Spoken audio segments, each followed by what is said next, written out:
back and look at the tape, the way you guys run block that, how would you rate that? You know, we played pretty good up front. There's still some things we need to fix and clean up this week. So, like what? I mean, we've missed blocks. There's big runs that we left out of there on the field, and we just have to come up and clean it up and pick up defensive keys and things like that. Well, we know you're good at keeping an even keel. Just kind of always seem the same in here, but every week there's a hyped game, and with you guys being in the situation you are, and a lot of these good teams in the SEC, how big a challenge is that to keep some of these guys from not getting caught up? I mean, it's one game at a time. It's last week we had Tennessee, now we're moving on to Texas A&M. And it's just one game at a time, take it step by step, and just keep rolling. Does it make you appreciate kind of how deep and good the SEC is, though? Yes, sir, it does, for sure. Did you guys put an extra emphasis on the run game last week in practice?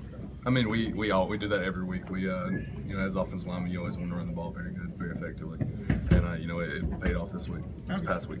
How have you seen Bo kind of progress? He obviously had a really good 85-yard run, but just kind of versus the whole showing quickness maybe he didn't show earlier in the year. Bo, he's been running hard the whole season, and he got the seams that he needed to make some long runs. So, very proud of him for that. Was that big on his confidence? Did it kind of? Yeah, I assume so. I mean, if I say 80-yard run, I'd be pretty confident. Could you make 85 yards? I have a lot of blocking.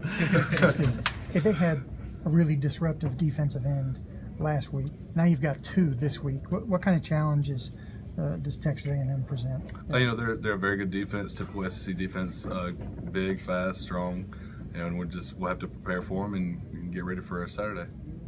And guys like you guys have coming off the edges, they kind of present a similar look to you that you guys see in practice. What you said? Does your defense kind of remind you of their defense, the way you guys have guys coming off the edge? Oh, definitely.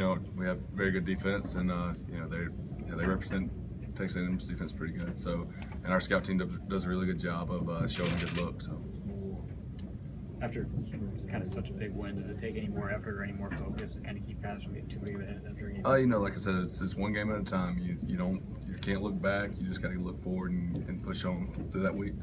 Right. When you look at the offensive line, it's the one group, the one unit that everyone has to kind of gel together and play as one, even though it's 5 different guys. How is that coming, even with the fact that you had to have Lester in last week? Like I've said before, anybody that goes out there on the field with me, I know I'm confident in their play and that they're going to do what they have to do beside me. So, I'm really confident in our core that we have in there, and really blessed to have them beside me.